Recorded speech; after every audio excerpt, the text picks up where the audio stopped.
Encendí el motor del coche antes de que amaneciera del todo. El aire frío de Soria me golpeó la cara cuando cerré la puerta y eché un último vistazo a la casa vacía, esa donde el silencio se había convertido en mi compañero desde que Octavio, mi marido ferroviario, se fue para siempre. En el asiento del copiloto coloqué con cuidado una caja de madera que había guardado durante años. En lo alto del armario, dentro llevaba fotos, cartas amarillentas y un broche que había pertenecido a mi madre. Eran fragmentos de vida, piezas de un legado que pensaba entregar a mi hija, Celina, en un día tan especial como su cena de compromiso. El viaje se extendía largo, casi 9 horas hasta Barcelona. Mientras la carretera se abría ante mí, recordaba a Celina cuando era niña, su manera de reírse al probarse mis collares, las promesas inocentes de que siempre estaremos juntas, mamá. Aquellos recuerdos me mantenían despierta, dándome calor en un trayecto que se antojaba interminable. A mitad de camino, paré en una gasolinera de Zaragoza. Tomé la tarjeta y la entregué a la cajera, una muchacha joven que masticaba chicle con desgana. Al pasarla por el datáfono, levantó las cejas. Lo siento, señora, no tiene saldo suficiente. Sentí un vuelco en el pecho. Imposible, respondí. Acabo de revisar mis cuentas antes de salir. Ella volvió a intentarlo con el mismo resultado. Finalmente pagué en efectivo fingiendo tranquilidad. De regreso al coche, me quedé unos segundos con las manos apoyadas en el volante. Algo no cuadraba. Sabía exactamente cuánto dinero debía haber en la cuenta. No quise dejar que la sospecha se apoderara de mí, preferí convencerme de que sería un error del sistema. Pero la inquietud quedó instalada como una piedra en el estómago. Volví a arrancar con la radio encendida apenas como murmullo. Las montañas se hicieron colinas y las colinas llanuras. Barcelona me esperaba al final de la ruta con la promesa de un reencuentro y una celebración. Apreté más fuerte el volante, convencida de que pese a ese tropiezo, el día terminaría con un abrazo de mi hija. Así seguí conduciendo, sin imaginar que al llegar no sería la bienvenida lo que me aguardaba, sino la puerta cerrada. Cuando al fin entré en Barcelona, el reloj del salpicadero marcaba casi las 8 de la tarde. Las luces de la ciudad me parecieron un espejismo tras tantas horas de carretera.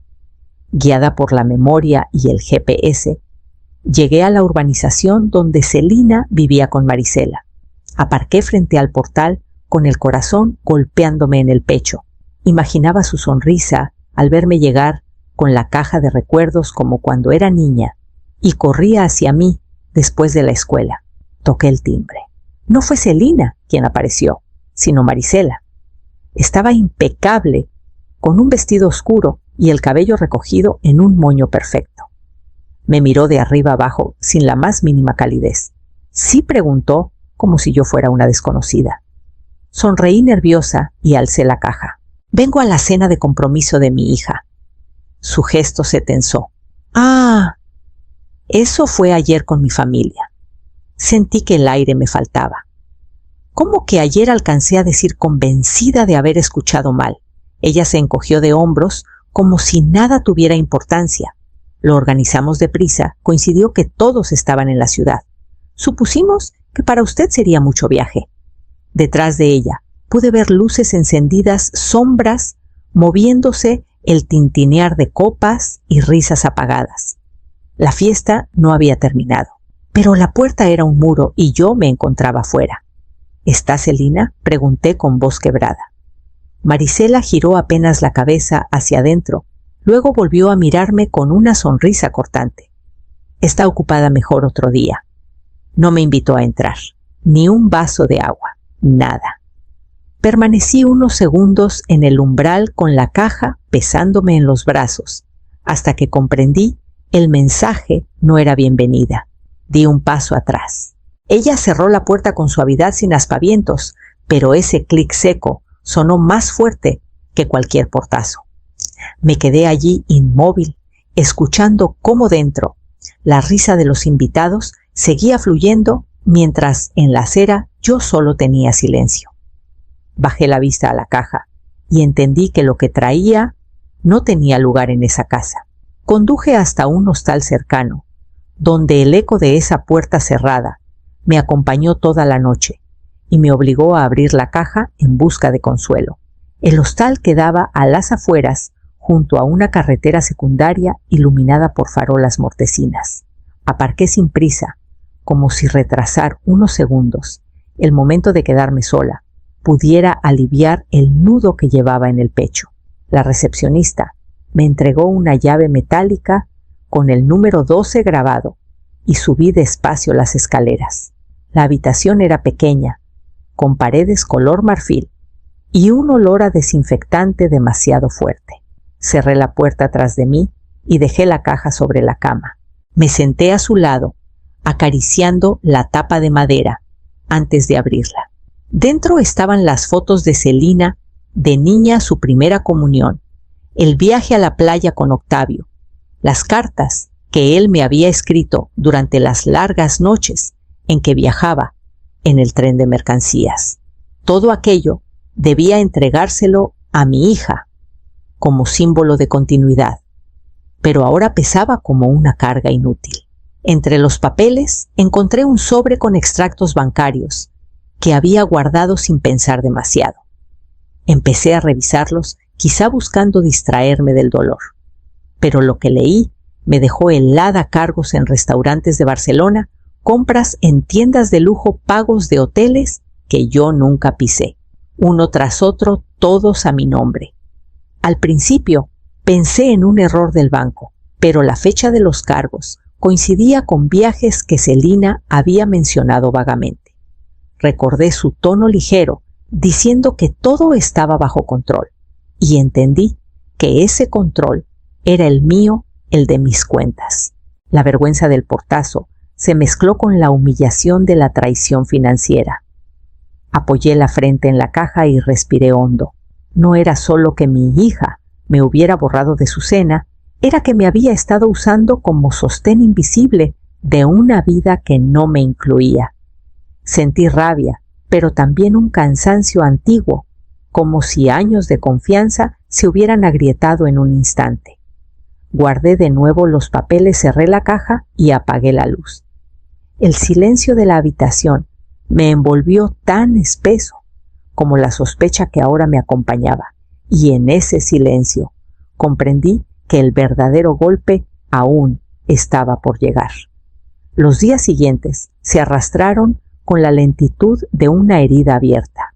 Me quedé en el hostal sin fuerzas para volver a Soria, ni valor para acercarme otra vez a la casa de Celina. Llamé varias veces, dejé mensajes de voz, incluso escribí un par de correos. Nadie contestó.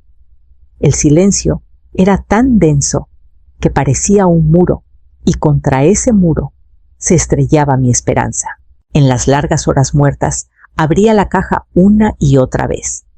Entre fotografías y cartas, encontré un dibujo infantil, un sol torpe pintado con ceras, y la frase que Celina había escrito con mano insegura: «Nunca te dejaré sola, mamá». Lo había guardado como un amuleto toda mi vida. Tenerlo entre las manos en ese cuarto frío era como sentir que el pasado se reía de mí. La primera noche me convencí de que mi hija estaba ocupada. La segunda, que quizá necesitaba espacio. Pero en la tercera ya no quedaban excusas. La sospecha de que me había borrado no solo de su cena, sino de su vida, comenzó a convertirse en certeza. Fue entonces cuando el móvil olvidado sobre la mesilla vibró con insistencia. Contesté de inmediato con el corazón desbocado. Era la voz de Celina, pero no la dulce ni la cercana, sino una voz crispada, rota por la urgencia. Mamá gritó sin saludar: «La tarjeta no pasa. He intentado pagar el banquete y está bloqueada. Haz algo, por favor». Me quedé muda unos segundos, escuchando el eco de su desesperación. La misma hija, que no había tenido un minuto para abrirme la puerta, ahora me buscaba no por mí, sino por lo que podía darle. Sentí que las paredes del hostal se cerraban sobre mí. Entre el papel con la promesa infantil y la voz adulta reclamando dinero, había un abismo que ya no podía ignorar. Respiré hondo, sabiendo que la respuesta que diera marcaría un antes y un después, y comprendí que había llegado el momento de elegir cómo contestar. Apreté el teléfono contra la oreja unos segundos, escuchando la respiración agitada de Celina. Sentí como mis manos temblaban, pero esta vez no de miedo, sino de una claridad que me sorprendió. Respiré hondo, contuve la avalancha de reproches que me ardía en la garganta, y con la voz más firme que encontré, dije despacio: «Te lo advertí, Celina. No todo se compra con mi dinero». Y colgué.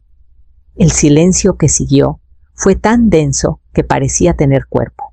Miré el móvil como si esperara que volviera a sonar, pero no lo hizo. Me quedé sentada en el borde de la cama del hostal, inmóvil, escuchando mi propia respiración. Por primera vez en años, no corría a apagar el incendio de mi hija, no era yo quien salía corriendo a salvarla. No supe si lo que sentía era libertad o vacío. Era una calma extraña, como cuando termina una tormenta y el aire queda húmedo, cargado todavía de electricidad. Durante mucho tiempo había sido la mujer que sostenía todo en silencio, la que entregaba hasta el último euro, sin preguntar, la que aceptaba ser invisible con tal de estar presente. Pero ahora, al colgar, comprendí que algo dentro de mí se había roto, o quizá al fin se había despertado. Me serví un vaso de agua y me sorprendí al descubrir que podía beber sin atragantarme con lágrimas. La rabia se había transformado en un cansancio lúcido. Pensé en Octavio, en cómo siempre me decía que una madre no debía convertirse en muleta, sino en raíz. ¿Qué clase de raíz era yo si permitía que Celina me arrancara de cuajo cada vez que necesitaba cubrir un capricho? Esa noche dormí pocas horas, pero el descanso fue distinto. Soñé con el campo de Soria, con la tierra seca y firme bajo mis pies, y me desperté con la certeza de que había dado un paso del que ya no había vuelta atrás. Al amanecer me levanté, sin esperar noticias, aunque en el fondo sabía que la reacción de Celina no tardaría en llegar. Las horas siguientes a aquella llamada fueron un remolino. No volví a marcar a Celina. Preferí esperar. Al tercer día, mientras desayunaba en el hostal, escuché en la televisión del bar de carretera un comentario ligero sobre un banquete suspendido en un restaurante elegante del centro. No mencionaron nombres, pero reconocí el lugar era el mismo en el que Celina me había dicho que celebraría la cena con la familia de Marisela. El presentador hablaba de un incidente con los pagos y de invitados que se marcharon indignados. Sentí un nudo en la garganta. Poco después llegaron los rumores a través de conocidos que aún mantenía en Barcelona. La noticia se había extendido rápido entre el círculo de Marisela. Descubrieron que todo se había financiado con mi tarjeta, que Celina arrastraba deudas y que no tenía medios propios para sostener esa vida. La fachada impecable que mi hija había levantado se resquebrajaba a plena luz del día. Marisela, según supe, rompió el compromiso sin siquiera esperar una explicación. La familia de ella se sintió estafada y humillada. Celina de pronto quedó sola, enfrentándose no solo a la vergüenza pública, sino también al vacío de las promesas rotas. Al atardecer recibí un mensaje en mi móvil. No había disculpa ni rastro de ternura, solo 2 palabras frías lanzadas como un dardo. Me has arruinado. Me quedé mirándolas durante largo rato, sin saber si reír o llorar. Una vez más, el papel de culpable me caía encima, como si mi negativa a financiar sus excesos fuese la causa de todos sus males. Pensé en cuántas veces había cargado yo con esa etiqueta, la madre estricta, la que no entendía, la que limitaba. Pero la verdad era otra. Había dado demasiado, hasta el punto de olvidar mis propias necesidades. Apagué el teléfono y lo dejé boca abajo sobre la mesa.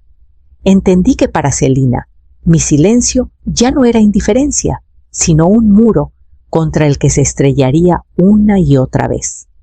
Y en el fondo presentí que no se conformaría con hundirse sola.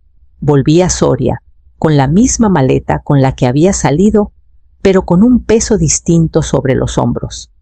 No era el cansancio del viaje, sino la certeza de que en Barcelona no quedaba nada para mí. Al llegar al pueblo, la familiaridad de las casas bajas y las calles tranquilas me envolvió como un manto áspero pero seguro. Aparqué junto a la plaza y respiré hondo como si ese aire seco pudiera limpiar la herida. Al día siguiente, mientras hacía la compra en la panadería, me crucé con Inocencia, vecina de toda la vida. Me preguntó cómo estaba y sin querer entrar en detalles, respondí con evasivas. Pero ella insistió y terminé contando a medias lo sucedido. Para mi sorpresa, no se escandalizó. Me tomó del brazo y dijo que a ella le había pasado algo parecido, que su hijo le había vaciado la cartilla para un negocio que nunca existió. Aquella misma tarde, en un banco de la plaza, se unieron Balbina y Teófila. Las dos compartieron historias similares, nietos que pedían dinero para estudios que luego no cursaban, sobrinos que usaban la confianza para quedarse con bienes. Escucharlas fue como mirarme en un espejo múltiple. La vergüenza que yo sentía se volvió más llevadera al darme cuenta de que no era única ni aislada. Charlamos hasta que el sol empezó a caer detrás de los tejados. Entre risas amargas y silencios pesados, algo se fue gestando, un pacto no escrito de apoyo, un pequeño círculo de mujeres que habían sido utilizadas por los suyos, pero que aún tenían voz. Me sentí acompañada, sostenida por esas manos curtidas que sabían lo que era perder y aún así seguir de pie. Esa noche de regreso a mi casa, abrí las ventanas y dejé que el aire frío entrara.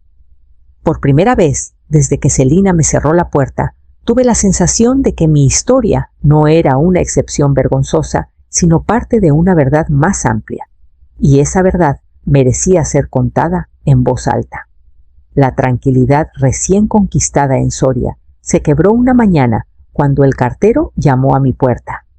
Me entregó un sobre azul con mi nombre escrito en mayúsculas. Lo abrí con manos temblorosas. Era un burofax de Celina. En él me acusaba de abandono financiero y anunciaba que pensaba demandarme por negarme a ayudarla en un momento crítico. Leí cada línea incrédula, sintiendo cómo la sangre me subía a la cara. Yo que había entregado años dinero y hasta mi propia dignidad, convertida ahora en la culpable oficial de su ruina. Me senté en la mesa de la cocina con el documento abierto, sin saber si llorar o romperlo en 1000 pedazos. No lo hice, lo guardé porque entendí que por más doloroso que resultara, aquella hoja era la prueba de hasta dónde podía llegar Celina con tal de arrastrarme a su desastre. Al día siguiente, pedí cita con una abogada del pueblo, Eudocia Lázaro, mujer de mirada clara y voz tranquila. Le conté lo sucedido, entregándole no solo el burofax, sino también los extractos bancarios que había revisado en el hostal. Ella los hojeó en silencio y alzó la vista con determinación. Aquí no solo hay un intento de manipulación, Aurelia dijo. Aquí hay pruebas de uso indebido de su tarjeta y de un patrón de abuso económico. Sentí un escalofrío. Nunca me había visto como demandante, siempre como la madre que calla y soporta. Pero en su despacho rodeada de carpetas y leyes, comprendí que mi papel podía cambiar. Eudocia me pidió paciencia, recopilar más recibos, estados de cuenta y cualquier detalle que demostrara el historial. Pasé días rebuscando en cajones y carpetas olvidadas, guardando cada papel como si fuera un ladrillo en el muro que empezaba a levantar en mi defensa. Por primera vez en mucho tiempo, no me sentí a merced de las decisiones de Celina. El miedo seguía allí, sí, pero junto a él apareció una fuerza nueva, como si al ordenar mis papeles también estuviera ordenando mi vida. Cuando terminé de clasificar el último documento, supe que el camino que se abría ante mí no era solo de resistencia, sino de confrontación. La semana previa a la vista, mientras repasaba los documentos con Eudocia, recibí una visita inesperada. Era Marisela. Tocó a mi puerta con gesto inseguro, como si no supiera si debía estar allí. Me sorprendió verla. La última vez que supe de ella había sido a través de rumores cuando rompió con Celina. La invité a pasar. Se sentó en la mesa de la cocina frente a mí y durante unos segundos solo jugó con las manos evitando mi mirada. «He venido porque creo que merece saberlo todo», dijo al fin. «Celina le ha contado muchas cosas a mi familia, cosas que no son ciertas». Me quedé quieta esperando. Marisela respiró hondo y me miró con franqueza. «Nos dijo que usted la había dejado sola desde niña, que apenas le ayudó en sus estudios, que siempre prefirió su comodidad a su bienestar. Nos hizo creer que estaba obligada a buscar apoyo en otros, porque usted jamás estuvo». Sentí un golpe seco en el pecho. No era solo el dinero, lo que Celina me había arrebatado, sino mi propia historia como madre. Había borrado años de sacrificios de noches, cosiendo encargos, para pagarle los libros de viajes en tren, para acompañarla a sus exámenes, de todo lo que Octavio y yo habíamos construido con esfuerzo. Yo lo lamento, continuó Marisela. Durante un tiempo le creí, pero después de ver cómo manejaba todo, comprendí que esas palabras eran parte de su fachada. Me quedé en silencio. No encontré lágrimas, solo una desolación fría. No había mayor traición que la de inventar un pasado donde yo era la ausente, cuando en realidad lo había dado todo. Me robaron no solo dinero, sino identidad. Marisela se levantó, me tomó de la mano, con un apretón breve, y se marchó. La puerta se cerró tras ella, y quedé a solas con la certeza de que lo que me esperaba en el juicio no era solo un pleito económico, sino la defensa de mi verdad como madre. Esa noche, al ordenar de nuevo mis papeles, supe que lo que estaba en juego era mucho más que cuentas bancarias, era mi memoria y mi voz. El día del juicio amaneció gris. Entré en la sala con la serenidad de quien ya había llorado lo suficiente. Eudocia, a mi lado, colocó con precisión los documentos sobre la mesa, extractos, recibos, pruebas de cada cargo indebido. Cuando llegó mi turno, hablé sin temblar. No levanté la voz ni señalé a nadie, solo relaté los hechos como quien cuenta una verdad que ya no puede callarse. Celina evitaba mirarme. Su gesto oscilaba entre la soberbia y el miedo, pero no reconocí en su rostro a la niña que un día me prometió no dejarme sola. El juez escuchó, revisó y al final dictó sentencia que daba demostrado el uso indebido de mis cuentas. Yo era absuelta de toda obligación y las acciones de mi hija quedaban señaladas en el expediente. No sonreí. No hubo triunfo en mí, solo un cansancio inmenso. De regreso a Soria, mientras el tren avanzaba entre campos ocres, decidí que esa energía no la gastaría en la amargura. La destinaría a algo que tuviera sentido. Con el apoyo de Inocencia Balbina y Teófila, fundamos la asociación Raíces Firmes. Al principio, nos reuníamos en un cuarto prestado, luego conseguimos un local propio. Allí compartíamos asesoría legal con la ayuda de Eudocia, talleres de autoestima y sobre todo un espacio donde nadie era invisible. Mujeres mayores que habían sido borradas por sus propias familias encontraban voz en ese lugar. Un año después, inauguramos una pequeña biblioteca comunitaria en el mismo local. Forré estantes, coloqué libros donados y pegué un cartel en la entrada. Para las madres que luchan en silencio, no mencioné a Celina. Ese día, entre aplausos de vecinos, una mujer se acercó y me entregó un sobre sin remitente. Dentro había solo 2 palabras escritas con tinta temblorosa: lo siento. Lo guardé en la caja de madera junto a las fotos y las cartas antiguas sin abrirlo del todo. Comprendí que ya no necesitaba leer más. Mi paz no dependía de disculpas, sino del legado que estaba vivo en cada mujer que cruzaba la puerta de la asociación. Mientras cerraba la biblioteca al anochecer, pensé que a veces lo que más pesa no es un perdón tardío, sino la libertad conquistada a tiempo.